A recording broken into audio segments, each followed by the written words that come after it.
আসসালামু আলাইকুম everyone, welcome back to my channel. আশা করছি আপনারা সবাই অনেক বেশি ভালো আছেন। আমি আলহামদুলিল্লাহ ভালো আছি।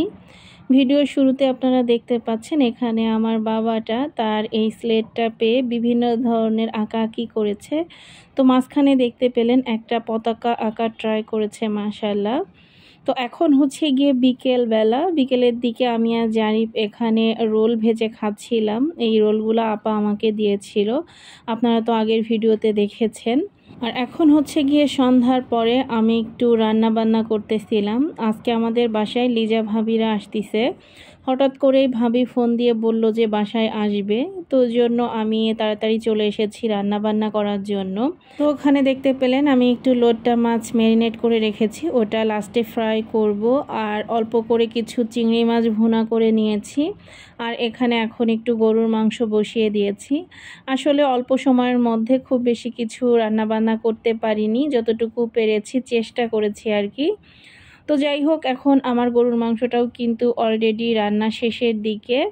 তো ভাবি ফোন করার কিছুক্ষণের মধ্যেই বাসায় চলে আসে। তো এদিকে যেহেতু আমি রান্না বান্না করছিলাম, ভাবিকে ওইভাবে ঠিক মতো সময়ও দিতে পারিনি। তো যাই হোক, কথা বলতে বলতে আমার রান্না বান্না কিন্তু একদমই শেষের দিকে। আর আসলে রান্না বান্নার পুরো ভিডিও করতে পারিনি, যেহেতু খুবই তাড়াহুড়ার মধ্যে রান্না বান্নাগুলো করেছি। তো যতটুকু পেরেছি আমি আপনাদের সঙ্গে শেয়ার করেছি। তো এখানে আমি সবার শেষে লোট্টা মাছটা ফ্রাই করে নিচ্ছি, জাস্ট খাওয়ার আগ মুহূর্তে, কারণ এই ধরনের ফিশ ফ্রাই গরম গরম খেতেই বেশি ভালো লাগে। তো মাশাল্লাহ দিলে লোট্টা মাছ ফ্রাইটা সবাই খুবই পছন্দ করেছে। আমার হাতের এই লোট্টা মাছ ফ্রাইটা এমনিতেও বেশ মজা হয়। তো এই যে এখন আমি টেবিলে খাবারগুলা দিয়েও দিয়েছি। ভাবিকে বলেছিলাম যে পোলাও রান্না করব কিনা, তো ভাবি বলতেছিল যে ভাতই রান্না করার জন্য, কারণ ঈদের পর থেকে ভাবিরা নাকি শুধু পোলাওই খাচ্ছে। তো যে এখানে আমি আসলে রান্না করেছি গরুর মাংস, তারপরে চিংড়ি মাছ ভুনা, লোট্টা মাছ ফ্রাই, এগুলো তো আপনারা দেখেছেনই। সাথে একটু আলু ভর্তা করেছিলাম। ভাবলাম যে যেহেতু ভাত খাবে, তো ভাতের সাথে একটা আলু ভর্তা দিলে কেমন হয়। তো ভাবিরা মাশাআল্লাহ আলু ভর্তাটাও খুব পছন্দ করেছিল। তো এই যে এখন আমরা সবাই একসাথে খাওয়া দাওয়া করতে বসে গিয়েছি। ভাবিদেরকে বলেছিলাম যে আমরা পরে খাই, তো ভাবিরা জোর করলো যে একসাথে খাওয়ার জন্য। তাই সবাই মোটামুটি একসাথেই খাবার খেতে বসেছি। আর এদিকে জারিফের আজকে সকাল থেকে হালকা হালকা জ্বর ছিল, তাই ও কিছুই খেতে চাচ্ছিল না। পরে ওর বাবা ওকে একটু খাবার খাওয়ায়। আর এটা হচ্ছে গিয়ে পরের দিন সকালে জারিফের বাবা নিচে গিয়ে নাস্তা এনেছে। তো এখন আমরা সবাই মিলে সকালের নাস্তাটাও করে নিব। আর এদিকে ভাইয়া ভাবি সকালেই চলে যাবে, তাই যাওয়ার আগে একটু চা করে দিলাম।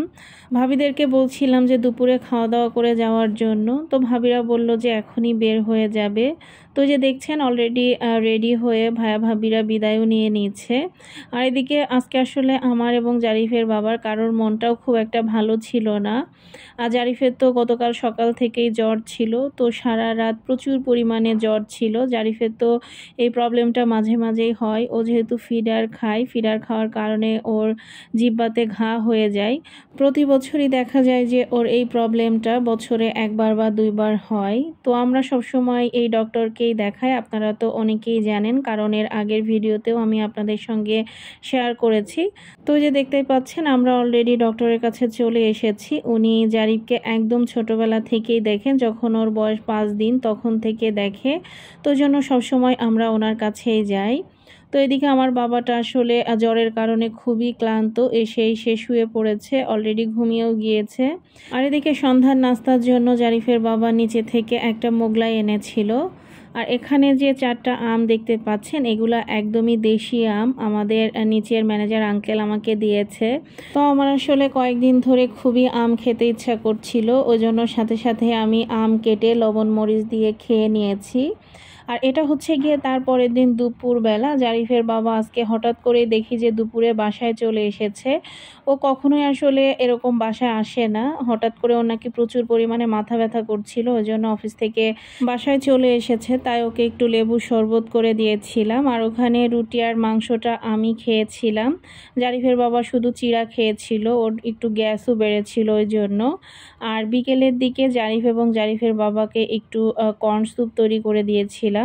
তো ওরা ওটা খেয়ে তারপরে আমরা সবাই মিলেই ছাদে এসেছি। তো জারিফের বাবা আসলে খুব বেশি প্রবলেম না হলে ও কখনোই অফিস থেকে বাসায় আসে না। তো ওর আজকে আসলে শরীরটা ভীষণই খারাপ ছিল, আমি তো দেখে ভয় পেয়ে গিয়েছিলাম। তো এখন আলহামদুলিল্লাহ ও বেশ ভালো আছে। তো এটা প্রায় অনেক বছর পরে ও আজকে ছুটির দিন ছাড়া বাসায় বিকেল কাটালো। তো যাই হোক, আজকে রাতে আমরা সন্ধ্যার পরই খেয়ে নিয়েছি, যেহেতু জারিফের বাবা সারাদিন তেমন কিছু খায়নি।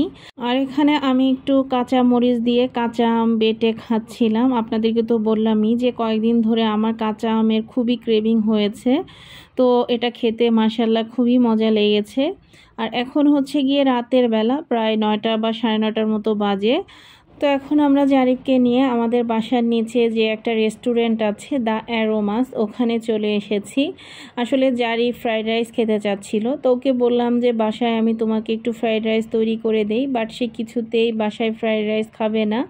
মেইনলি ও রেস্টুরেন্টে এসে এখানে একটু দোলনায় চড়বে বা ঘোরাঘুরি করবে, এটাই তার মূল আকর্ষণ ছিল।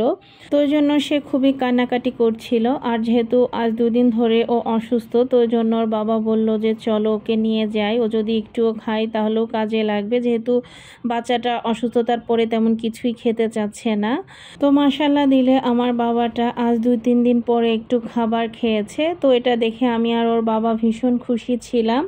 তো সবাই আমার বাবাটার জন্য অনেক অনেক দোয়া করবেন। আর এই ভিডিওগুলো আসলে বেশ কিছুদিন আগের, এখন আমার বাবাটা আলহামদুলিল্লাহ পুরোপুরি সুস্থ।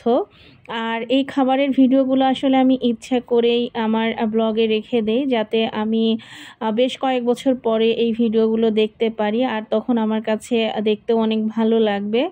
তো এই জন্য জারিফের কিছু কিছু সময় যে খাবারের ভিডিওগুলো আমি করি, সেগুলো আমি আমার ব্লগে ইচ্ছা করেই রেখে দেই। তো আশা করছি আপনারা বিষয়টি বুঝতে পেরেছেন। আর আমার ভিডিওটি যদি আপনাদের কাছে একটু ভালো লেগে থাকে, অবশ্যই আমার চ্যানেলটিকে সাবস্ক্রাইব করবেন এবং পাশে থাকবেন। যারা আমার ফেসবুক থেকে দেখছেন তারা অবশ্যই আমার পেজটিকে ফলো করবেন। তো যাই হোক, ওখান থেকে জারিফ তো পুরো খাবার খেতে পারেনি, ওখান থেকে আমি আর জারিফের বাবাও একটু একটু খেয়েছি। তারপরে গিয়েছিলাম বেস্ট বাইয়ে। তো বেস্ট বাই থেকে একটা শ্যাম্পু নিয়েছি, শ্যাম্পু আসলে ফুরিয়ে গিয়েছিল। আর এখানে একটা ফ্রুটো আর 2টা ব্যাসিল ড্রিঙ্ক নিয়েছি আমাদের জন্য। আর এটা হচ্ছে গিয়ে তারপরের দিন রাতের বেলা, জারিফের বাবা অফিস শেষ করে গিয়েছিল মিরপুরে আমার ভাসুরের বাসায়। তো আমার শাশুড়ি মা বাড়ি থেকে কিছু শাক আর কচু পাঠিয়েছে আরও 2-3 দিন আগেই। তো আসলে জারিফ যেহেতু আর 2-3 দিন ধরে অসুস্থ, তো জন্য ওর বাবা আর মিরপুরে যেতে পারেনি। আর এদিকে এগুলো না আনলেও আমার শাশুড়ি মা মনে কষ্ট পাবে, এত কষ্ট করে বাড়ি থেকে জিনিসগুলো পাঠিয়েছে। তাই ওগুলো আনতেই জারিফের বাবা মিরপুরে গিয়েছিল। তো ওখান থেকে আবার আমার বড় আন্টিদের বাসায় গিয়েছিল একটা কাজে। তো আপা আবার এখানে চাপা শুটকির ভর্তা দিয়ে দিয়েছে, এটা আপু চিটাগং থেকে পাঠিয়েছে। আর এখানে যে কিছু জিনিস দেখতে পাচ্ছেন, এটা হচ্ছে গিয়ে আমার মেজো ভাসুররা সবাই মিলে কক্সবাজার গিয়েছিল। তো দাদা আসলে কক্সবাজার থেকে আমাদের জন্য এই জিনিসগুলো এনেছে। তো জন্য দাদাকে অনেক অনেক ধন্যবাদ। তো এত কষ্ট করে আমাদের জন্য যে এগুলো এনেছে, এটাই বড় কথা। তো আপনাদের কাছে এই জিনিসগুলো কেমন লেগেছে অবশ্যই কিন্তু কমেন্টস করে জানাবেন। তো আজকের ভিডিওটা এই পর্যন্ত। সবাই ভালো থাকবেন, সুস্থ থাকবেন, আমাদের জন্য দোয়া করবেন। আবার দেখা হবে, কথা হবে নেক্সট ব্লগে। ততক্ষণ পর্যন্ত আল্লাহ হাফেজ।